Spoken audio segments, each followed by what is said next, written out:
나눠보고 있습니다. 어제는 이스라엘의 지난 역사 가운데 하나님이 베푸신 은혜, 또 그런 은혜를 받으면서도 계속해서 죄를 짓고 살아온 삶, 그럼에도 불구하고 하나님이 구원해 주시는 여러 가지 또 특별한 은혜들을 말씀을 나누셨죠.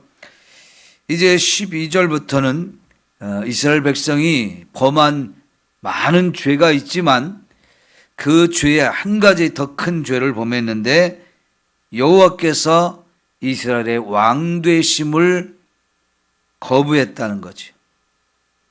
그리고 인간 왕을 구했다는 겁니다. 이거는 큰 죄라고 지적해 주고 있습니다. 그래서 이 죄에 대해서는 반드시 벌을 받을 것이다 라고 말씀하면서 사무엘이 하나님께 이 백성의 죄에 대해서 벌을 내려달라고, 지금이 추수 때인데, 밀 추수할 때인데 비와 우레를 내려달라고 기도를 했어요. 여러분, 우리가 기도할 때는 내가 이러이러한 죄를 범했어도 이 죄를 용서해 주세요 하는 기도를 하는 게 대부분이잖아요. 근데 사무엘은 이게 정말 영적 지도자였기 때문에 백성들이 지은 죄가 얼마나 큰 죄이고 그런 죄가 하나님 앞에 진노를 불러일으키고 하나님의 심판이 임한다는 사실을 확실히 깨닫게 하시려고 이스라엘 백성에게 이 추수 때인데 비를 내리고 우레를 내려달라고 기도를 했어요. 우리가 생각할 수 없는 내용이잖아요. 우리와는 좀 다르잖아요. 그래서 결국은 이 추수 때 비가 내리면 이 추수할 곡식이 망쳐질 상황이 되거든요. 여러분, 우리가 추수 때가 되면 비가 대부분 안 내리잖아요. 여러분, 벼농사도 가을이 돼서 이렇게 다 목이 휘어지고 이제 말라가는, 그래서 추수 준비가 되어지는데 갑자기 비가 내리면 그냥 벼들이 다 엎치고 그리고 썩는 상황들이 오잖아요. 그러면 농사를 짓는 사람들에게 큰 피해가 되는 것처럼 밀도 마찬가지잖아요. 결국은 그래서 먹을 것이 힘들게 되어지는 상황도 오는데 여기 19절에 보니까 백성들이 사무엘에게 이르되 당신의 종들을 위하여 당신의 하나님 여호와께 기도하여 우리가 죽지 않게 하소서. 죽을 것처럼 느껴지고 두려움과 공포가 임한 거지요. 이것 때문에 사무엘은 하나님께 기도한 겁니다. 죄를 지으면 당연히 하나님께 벌을 받을 수밖에 없다는 사실을 철저하게 경험하고 깨닫게 하시려고 사무엘이 이런 기도를 했던 것이고 하나님이 그 기도에 응답을 하셨어요. 그 비가 내리고 큰 우레가 내리니까 이스라엘 백성들이 두려움을 느끼면서 죄는 이렇게 우리를 힘들게 하는 것이다. 철저하게 이제 경험하게 하셨고 자기들 입술로 우리가 여러 가지 죄를 범하는 것 가운데 또 거기다가 왕을 구하는 것도 우리의 죄였다는 것을 깨닫고 고백하게 되는 거지요. 여러분, 죄는 이렇게 하나님의 마음을 불편하게 만들어요. 하나님과 우리의 관계를 또 힘들게 만들어요. 그렇기 때문에 죄를 안 짓기 위해서 우리가 철저하게 노력을 해야 할 줄 믿습니다. 그럼에도 불구하고 우리는 연약하기 때문에 죄를 짓습니다. 그러나 이제 죄를 짓고 나면 철저하게 회개도 해야 되고 하나님의 은혜를 구해야 되지만 먼저 우리의 삶 속에서 죄와 싸워서 죄를 안 짓고 살려고 정말 우리가 몸부림을 쳐야 할 줄 믿습니다. 이게 굉장히 우리가 신앙생활 하는데 중요한 부분이죠. 근데 자꾸만 우리가 죄를 가볍게 생각하기 때문에 이 정도야 하는 생각으로 죄를 너무나 쉽게 짓는단 말이죠. 근데 죄를 짓고 나면 하나님께서는 우리의 마음에 양심을 주셨고 말씀을 주셨기 때문에 그 말씀이 양심을 자꾸 찔러댑니다. 거기서부터 우리의 고통은 시작되는 거죠. 죄를 짓고 나면 무섭잖아요. 벌 받을 거에 대한 두려움이 있잖아요. 실제로 벌을 받고 나면 이상하게 또 시원하죠. 벌을 받기 전까지는 아이고 벌 받을 걸 막 두렵고 그런데 벌을 받고 나면 이제 됐다. 하나님이 내게 벌을 내리셨으니까.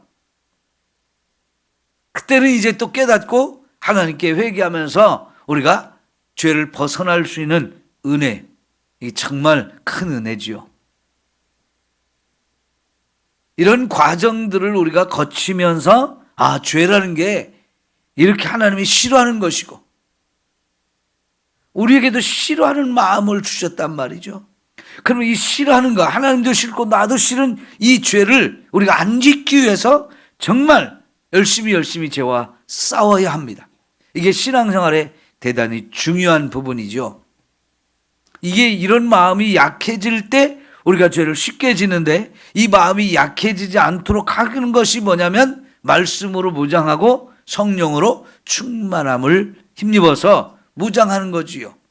하나님의 전신갑주를 입어서 죄와 싸우고 마귀와 싸워서 자꾸만 죄를 물리치고 승리하는 이런 삶을 살기를 축원합니다. 이 노력이 계속 되어질 때 우리는 예수님을 닮아가고 예수님의 성품을 내 마음속에 닮아서 우리가 이 땅에 사는 동안에 거룩한 삶, 의로운 삶을 살게 되어지는 거죠. 우리가 신앙생활하면서 이 거룩한 삶, 우리가 정말 거룩해져가는 이 성화의 과정, 이것을 우리의 신앙의 목표로 자꾸 정하고 여기를 한 걸음 한 걸음 올라갈 수 있는 이런 신앙생활이 되어야 합니다. 그러면 자연스럽게 죄는 멀어지고 마귀가 아무리 유혹해도 까짓것 물러가라 하면서 우리가 과감하게 그것을 물리치면서 거룩하고 복되고 아름다운 삶을 살게 되는 줄 믿습니다. 자, 그러면서 여러분 이제 14절 15절에 보면 하나님을 경외하라는 겁니다.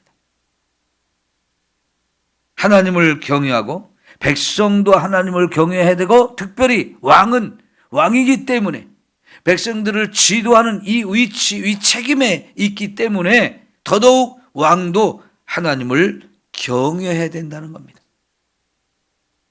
이 사무엘이 마지막 설교를 하면서 아마 가장 중요하게 생각하는 그런 부분일 것 같아요.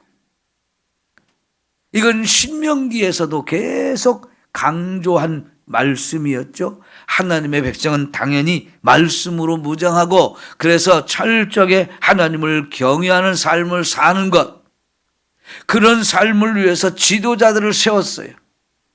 왕도 세우고 제사장도 세우고 선지자도 세웠어요. 이 사람들이 다 지도자란 말이죠. 그런 왕으로서 또 그런 역할을 하면서 계속 하나님을 자신이 경외하고 백성들을 경외하도록 지도할 책임이 있고, 제사장은 제사장의 위치에서, 선지자는 선지자의 위치에서 이렇게 계속해서 말씀을 가르쳐서 온 백성이 하나님을 경외하도록 만들고 이끌어주는 것, 이런 지도자들의 역할 굉장히 중요하죠. 그래서 이 지도자들의 가르침을 받고 백성들이 그 따라 거기서 잘 순종함으로 인해서 하나님을 경외하도록 온 나라를 이렇게 이끌어가는 거 너무 중요한 부분인 거죠. 그러면 하나님이 얼마든지 백성들을 지켜주시고 축복해 주시고 사랑과 은혜를 풍성하게 내려주심으로 인해서 백성들의 삶도 그런 하나님의 은혜 가운데서 하나님 주신 복을 마음껏 누리며 살 수 있게 되어지는 거지요. 그러나 이들의 마음이 변해서 헛된 것들에게 마음을 빼앗기고 하나님을 경외하는 마음이 아니라 거역하는 삶을 살게 되면 당연히 하나님이 우리를 치시는 것이 되어진다는 거죠. 제가 새벽에 화재 쪽으로 차를 운행하면서 한 20분 걸려요. 그 시간에 졸리지 않기 위해서 새롭게 하소서를 주로 듣습니다. 오늘 또 새롭게 하소서를 들으니까요. 아빠들이 이렇게 술을 먹고 부인을 때리고 욕하고 자녀들을 그렇게 괴롭히고 상처를 참 많이 줘요. 그럼 어린 자녀들이 그 속에서 사는 게 지옥이죠. 예? 그 부모에게 사랑을 받아야 될 이 자녀들이 맞으면서 큰다는 거, 이게 얼마나 큰 고통입니까? 사랑을 받아도 부족한데 심각한 말로 아이들의 막 그 어마어마한 상처를 주니까요, 결국은 이 어린 아이들이 그런 걸 받아들일 수가 없잖아요.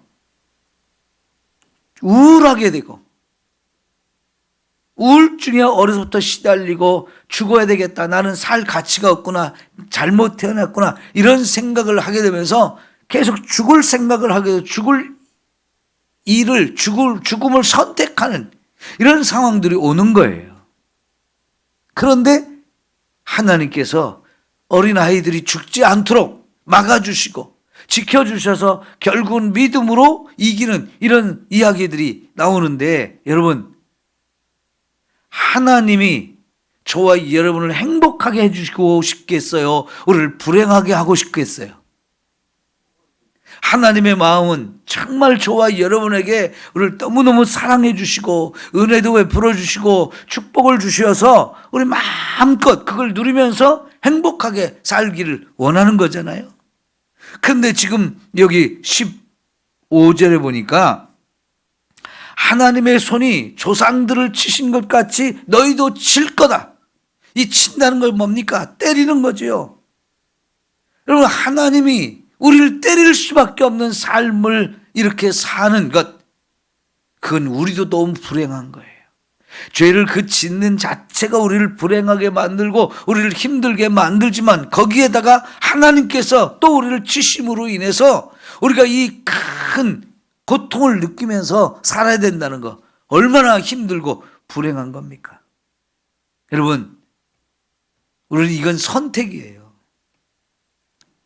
하나님이 정말 우리를 마음껏 사랑하시고 마음껏 은혜를 베푸시고 축복하시는 이런 삶을 우리가 살 것이냐, 아니면 하나님이 정말 너무나 안타까운 마음으로 우리를 치시는 이런 삶을 살 것이냐, 이거는 우리의 선택이라고요.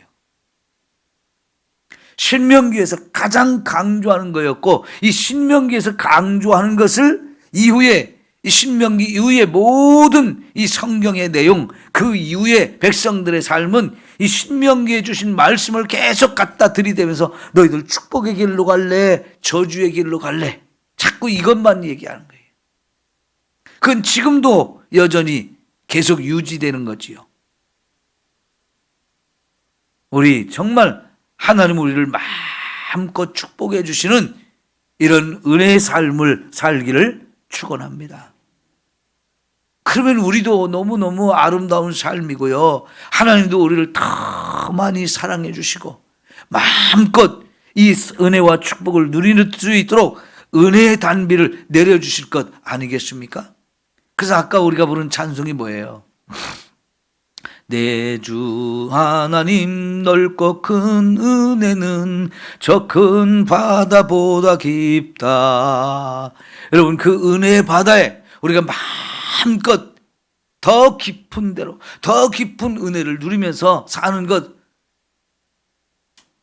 우리가 소원하는 거잖아요.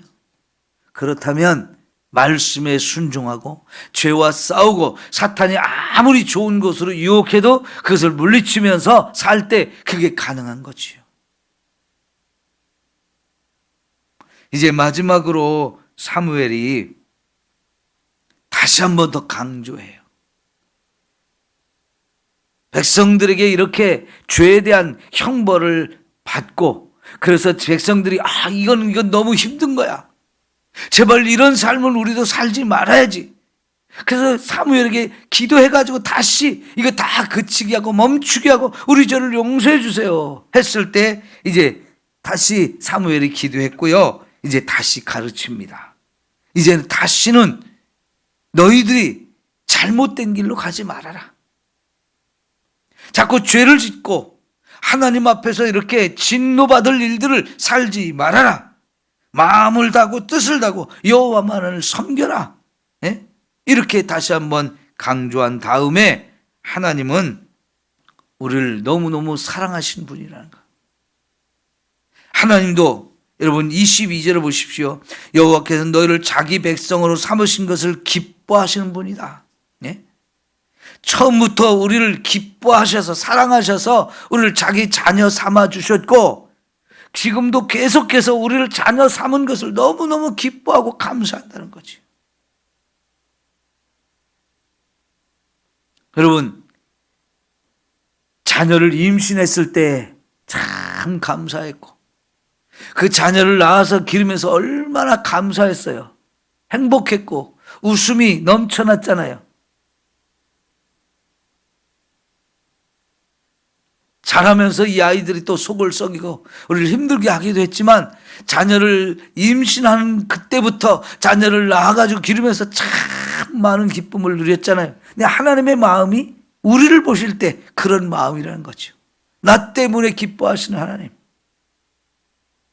그 하나님의 기쁨이 계속 이어지도록 하나님의 영광을 위해 살고 하나님이 가장 기뻐하시고 아름다운 삶을 살아가기를 축원합니다. 나 주님의 기쁨 되기 원하네. 이 찬송이 진짜 우리의 삶이 돼야 돼요. 그래서 하나님을 더 기쁘시게 할수록 하나님께서 우리를 얼마나 더 사랑해 주시고 은혜와 축복을 더하시겠습니까? 그런 하나님을 생각하시면서 우리 하나님 너무너무 좋으신 하나님이다. 하나님 나를 너무너무 사랑하시오. 하나님 나를 날마다 축복하시고 은혜로 풍성하게 해주셔. 이걸 믿으며 사십시오. 그리고 사무엘도 백성들이 계속 이런 삶을 살도록 늘 기도해 주겠다는 겁니다. 내가 너희를 위해서 기도하는 걸 쉬면 나는 이게 나의 죄다 생각하면서 끊임없이 나는 쉬지 아니하고 너희를 위해서 기도하겠다 이렇게 약속해요. 사무엘이 사울을 왕으로 세우면서 사사의 역할은 이제 끝났지만은 계속해서 선지자의 역할, 제사장의 역할은 계속하는 겁니다. 그래서 그 제사장으로서 또 선지자로서 백성들로서 끊임없이 지도자이기 때문에 책임감을 가지고 기도한다는 거지요. 우리도 기도를 쉬지 않기를 바랍니다.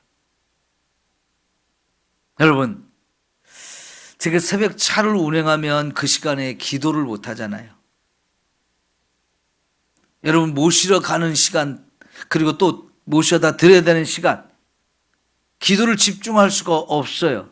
그래서 누군가 차를 운행해 줄 사람이 있으면 좋겠는데 이게 잘 안 되니까 제가 기도를 못 하더라도 여러분이 기도의 자리에 나와서 함께 기도하는 교회가 되어야 되기 때문에 할 수 없이 제가 새벽 차를 운행하겠다고 그랬어요. 사실 우리 이장로님 잠을 못 잘 정도로 바빠요. 새벽에 일찍 일어나서 차 운행하는 거 쉽지 않으니까 본인도 하고 싶은데 몸이 안 따라서 못 하잖아요. 여러분, 그래도 우리 기도해야 돼요. 이왕이면 더 많은 사람들이 모여서 더 열심히 기도할 때 본인도 은혜가 되지만 교회는 기도의 소리가 줄어들면 안 되고 기도하는 사람이 줄어들면 안 되잖아요. 더 많은 사람이 함께 기도의 자리에 나와서 기도하는 가운데 하나님이 우리 교회를 축복하시고 우리 교회 안에 있는 사람들을 정말 축복하시는 이런 은혜가 넘쳐나야 되잖아요. 그러니까 사무엘도 기도가 너무 중요하니까 나는 기도를 쉬지 않겠다. 우리가 기도를 쉬는 걸 죄라고 생각할 만큼 기도를 중요하게 여기고 기도를 쉬지 않긴 우리 모두가 됐으면 좋겠어요. 데살로니가전서 5장에도 항상 기도하라, 기뻐하라, 쉬지 말고 기도하라 그랬어요.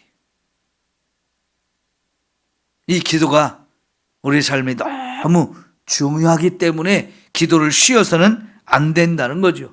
더불어서 기도만 갖고는 안 되고요. 선하고 의로운 길을 너희에게 가르칠 것이다 라고 말하잖아요. 그 선지자로서, 제사장으로서 그게 사무엘이 감당해야 할 또 대단히 중요한 이 사명이기 때문에 기도도 하지만 더불어서 이 선하고 의로운 길로 가도록 여러분을 계속 가르칠 거라고 얘기하잖아요. 말씀과 기도가 우리에게 절대적으로 필요합니다. 기도만 해서도 안 되고요. 말씀만 붙들어서도 안 되고요. 이 두 개는 항상 같이 갈 때 말씀의 은혜가 더욱 넘쳐나는 것이고요. 우리가 말씀을 떠나지 않고 기도를 통해서 내가 그 말씀 붙들고 기도할 때 우리 기도는 바른 기도가 되고 거기서 영적인 힘이 충만해져서 오직 하나님 외에 다른 것 생각하지 않고 말씀의 길로만 가면서 하나님과 우리의 관계가 늘 깊어지고 그래서 하나님이 우리를 더 사랑하시고 은혜로 충만케 하시는 이런 삶이 되어질 줄 믿습니다. 여러분, 신앙생활이 어떠해야 되는지 정확하잖아요. 성령 충만한 가운데 말씀과 기도로 충만해져서 말씀만 따라가게 되면 하나님이 마음껏 은혜와 사랑과 축복을 부어주시고요. 그러나 이 길을 떠나서 죄의 길로 가면 그때부터 하나님과 우리의 관계는 무너진단 말이죠. 그러면 정말로 하나님이 나 때문에 기뻐하시던 이 마음이 근심 걱정으로 변하면서 우리에게 진노하지 않을 수가 없어요. 형벌을 내리지 않을 수가 없어요. 그래야만 또 깨닫고 돌아오니까요. 그렇게 때려서라도 바른 길로 돌아서게 하는 이 하나님의 마음. 근데 맞아도 또 계속 가는 사람, 이 어리석은 사람이잖아요. 오늘 우리 신앙생활을 어떻게 하는 것이 가장 지혜롭고 아름다운지를 우리가 깨달았습니다. 다시 한번 이 말씀을 통해서 우리 믿음으로 열심히 살아갈 수 있기를 축원합니다. 1000번째 강현덕 권사님 들으셨습니다. 좋으신 우리 하나님 아버지 감사합니다. 신앙생활의 원칙을 오늘 또 깨닫습니다. 마음에 새기고 말씀대로 살아갈 수 있도록 함께 하셔서 하나님 말씀 외에는 다른 길이 없음을 알게 하시고 세상의 헛된 길, 원수 마귀가 유혹하는 이 잘못된 죄악의 길로 가지 않게 하시고 철저하게 끊어내면서 거룩한 삶을 살게 하옵소서. 더 거룩해지고 더 거룩해질 수 있는 이런 삶을 매일매일 유지해 갈 수 있기를 소망합니다. 하나님 깨어있게 하시고 힘쓰게 하여 주옵소서. 예수님의 이름으로 기도하옵나이다. 아멘.